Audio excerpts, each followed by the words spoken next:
Alrighty, Project Nickel and Dime, day That's 2. right, man. Today we're going to be focusing on front brakes. Front brakes from SSBC. Front disc brake conversion kit.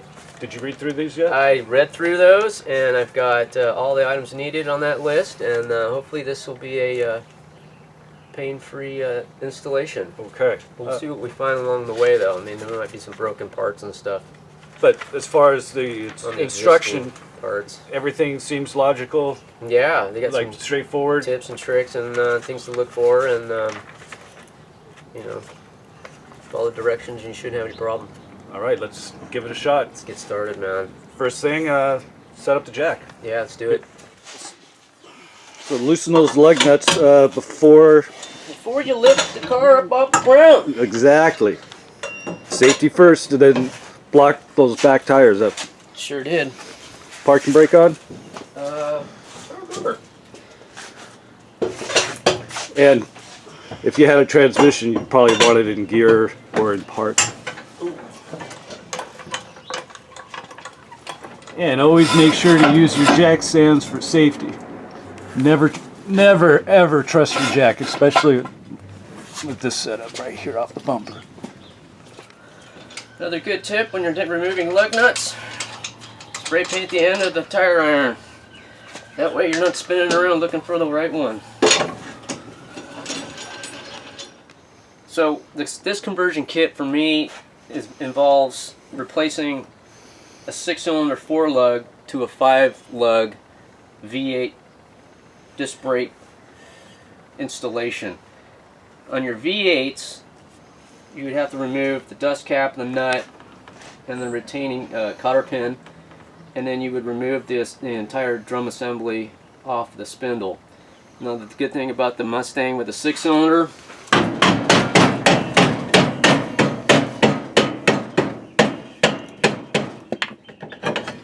it's that easy. So next step is basically you need to get to the outer bearings to take those off. So to do that, you got to take off the dust cap. Right. There should be a cotter pin and a washer in there. Yep. Behind it.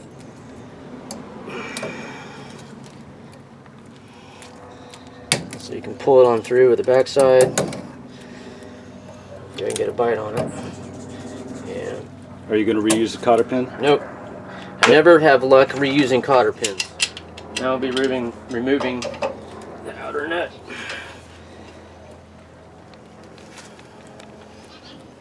I'll be removing the outer washer. Now I'm removing the hub. There's the outer bearing. Here's the hub assembly. That's the inner bearing with the seal. So now that we've got everything off the spindle, next step is to get rid of all the fluid in the brake system. First we'll empty out the reservoir, then open up the bleeders, let it all drain out, because it's all getting replaced anyways. We're going to be removing these hoses, so in preparation, get a little something on there. Might make it easier. They've been there for a while.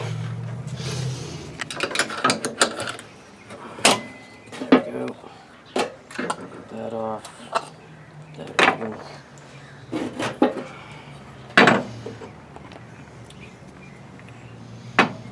We'll be sure not to use this at Thanksgiving.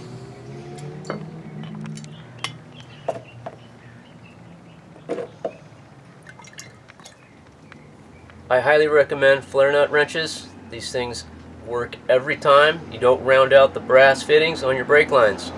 Invest in these.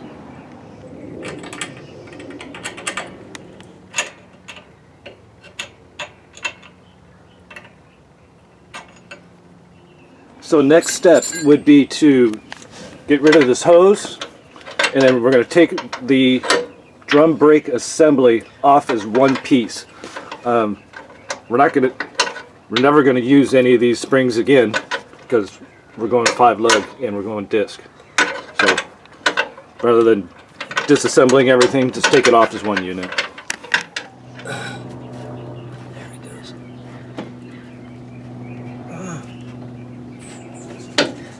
Broke the line nut off. And now we'll pull the clip, and then the hose assembly will come out. Beautiful clip.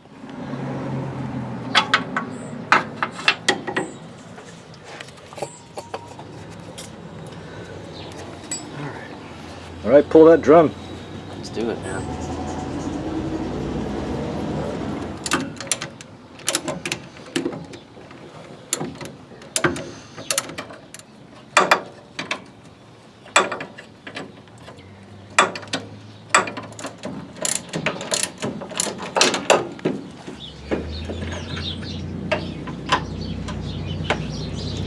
There. Nice. Sort of brake assembly. So next step is going to be reorganize tools and get our parts laid out for the installation aspect. Okay, the first step in the conversion is to put on the mounting bracket. Mounting bracket goes on first. Like so. The boss is pointing in, and this is where the caliper will get mounted. That's going towards the front of the car. On top of that will be the dust shield. Make sure that Splash shield, yeah. that you've checked to make sure that's the right side or the left side, and they get mounted on with these bolts and speed nuts. In the kit, you'll notice that there's one extra long one here that goes down on the bottom because there's more meat on the spindle, and someone did their homework and realized, hey, needs it for this kit. That's why we're going with a quality product, you know, as stainless steel brake company. All right, let's put it in. Splash shield's what I've done. I took some high temp satin black paint and painted both sides, because when you get it out of the box, it's just basically a stamped piece of metal, and it has some oil and residual protectant on it. You want to get that off and protect it at all times. So that's what I did for this. Like so. Okay, there. There.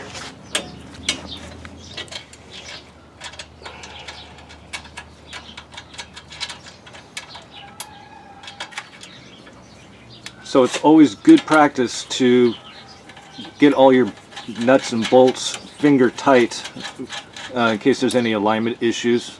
If you start and you torque one up, by the time you get to the fourth one, you may not have enough wiggle room. Speaking of torque, these get spec'd to 35 to 45 foot-pounds. All right. So we'll snug them up and then get a torque wrench on them.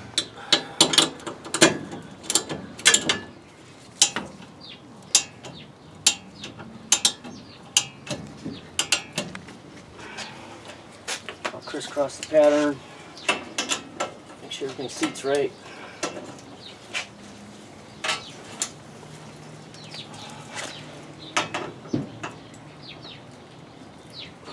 What's next? What's up next? We've got remove the protective coating from the new rotor with brake cleaner. Then we're going to pack the inner larger wheel bearing with grease and place in the inner cup. And then we're going to pack grease lightly on the inside lips of the grease seal and then install the seal. That's next. Alright.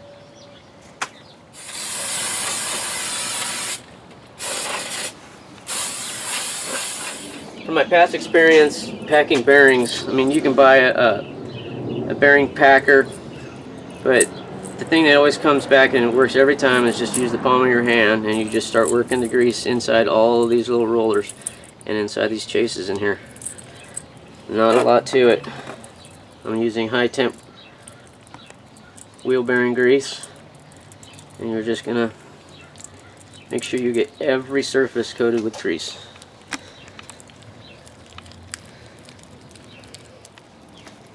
Alright, so I've packed these bearings with lots of grease. I'm just going to drop it in right here in the chase, which is already built in at the back of the hub.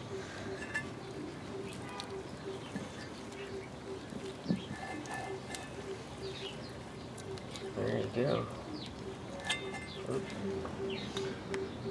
So a little bit of grease on the seal, then that will get placed, and then use a rubber mallet or a block of wood to make sure that you don't damage it.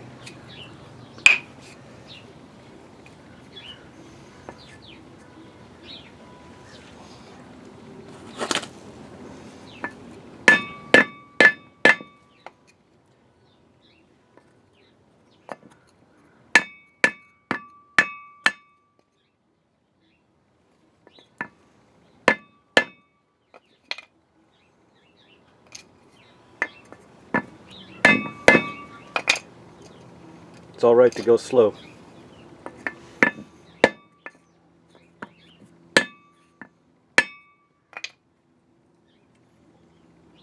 And there we go. Right. Now that we've got everything off the front, we've got the bracket and the splash shield torqued to spec. We've got the inner bearing and seal installed on the rotor. Now it's a good time to check the rest of your spindle area, make sure it's free of dirt, make sure you have enough grease in here. I mean, it doesn't hurt to have an extra little bit of grease come around here. It looks like everything's okay since the last time I've had this serviced. So what we'll do now is install the rotor.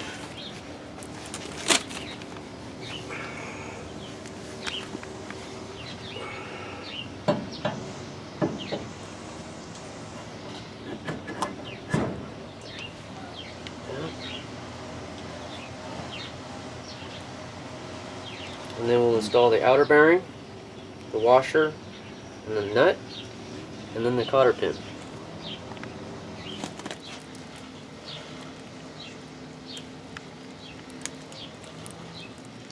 So baby, inner outer bearing.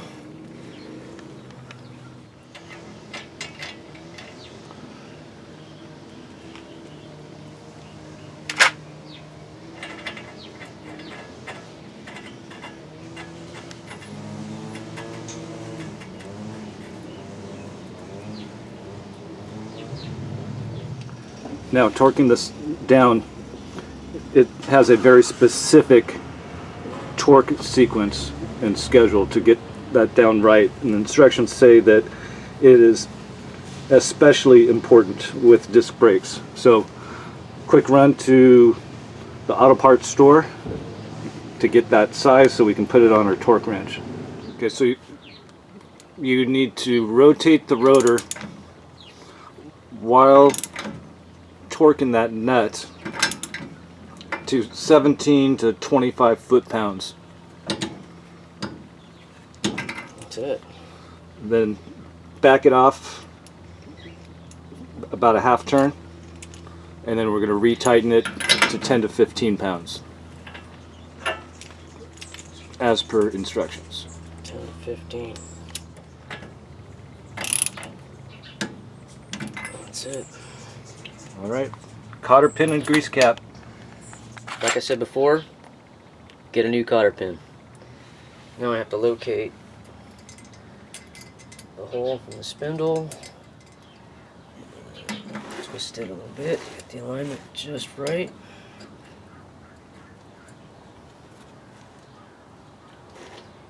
And let's see.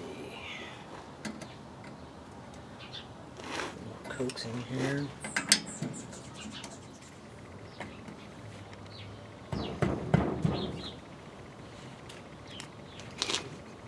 Not too hard in the center. A little nudging from the wood block again.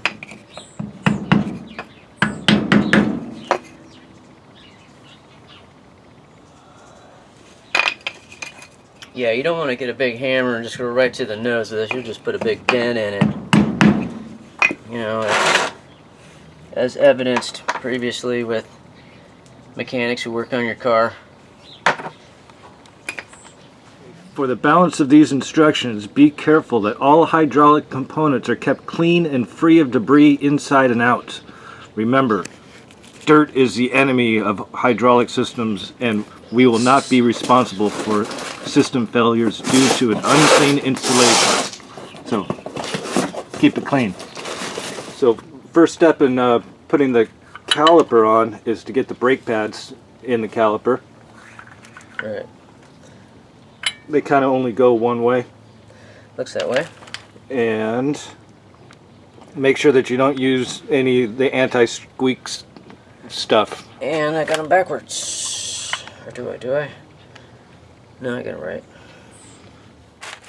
Okay, that's how they should look. The linings are facing each other.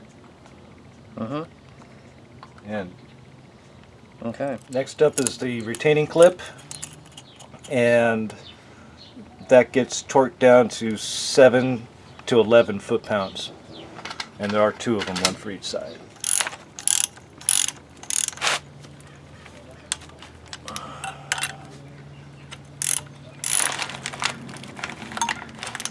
Step is to put on the brake hose. Make sure to find that little copper washer.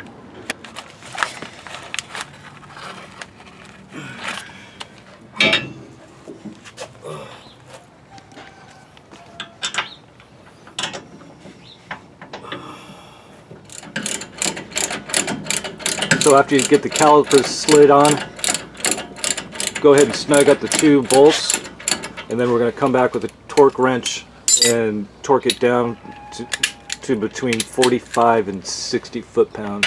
That's right.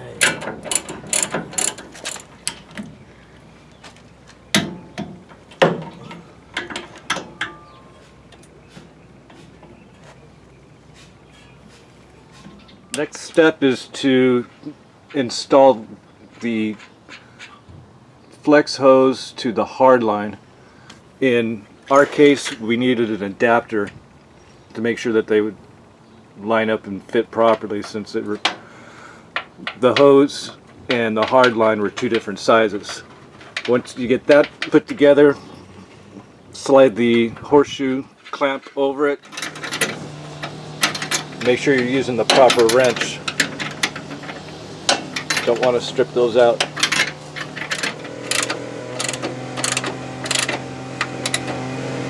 Finally, you want to make a hard left and a hard right to make sure that this hose isn't binding up or anything like that. We're going to do that later because we have the engine out and we just spilled a bunch of power steering fluid on the floor. So we'll make sure to hit that up before we take her on the road.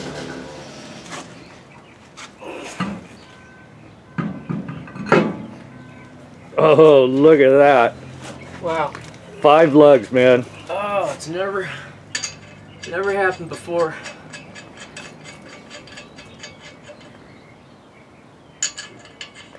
What size tires on the front? We got 2 15/60 R15 on the front and 2 25/60 15s on the rear.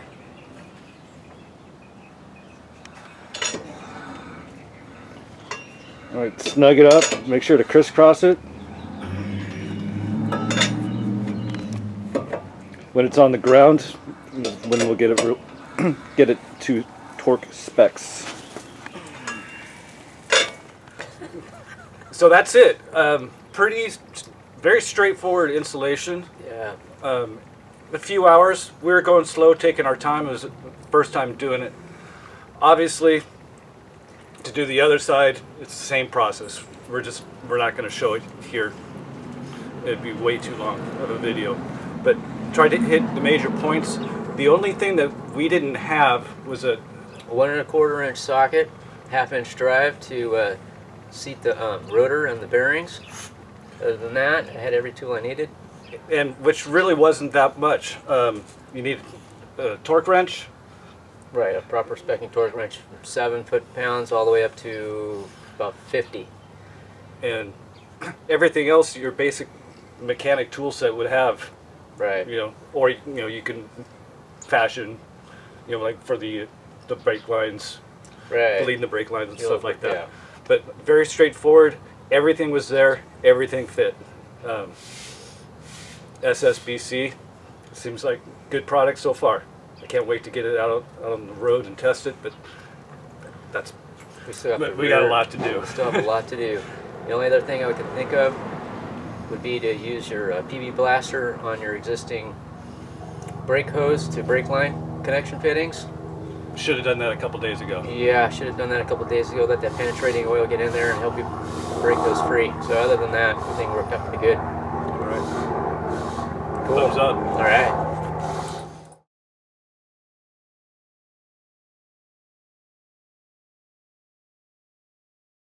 Conversion kit includes everything needed to convert your non-power front drum brakes to upgraded power front disc brakes. That includes 11¼ inch diameter Kelsey Hayes style rotors, wheel bearings, front brake hoses, rear dust shields, axle dust caps, proportioning valve, 4-piston Kelsey Hayes style front brake calipers, spindle adapter brackets, power booster, a dual reservoir master cylinder,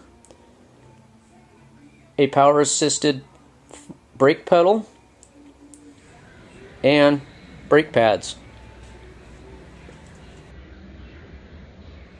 So the first thing you want to do before you get into your project, read the instructions. Find out what tools and other things you're going to need before you get into it. You don't want to get stuck in the middle of doing something and have to run an errand. Common sense.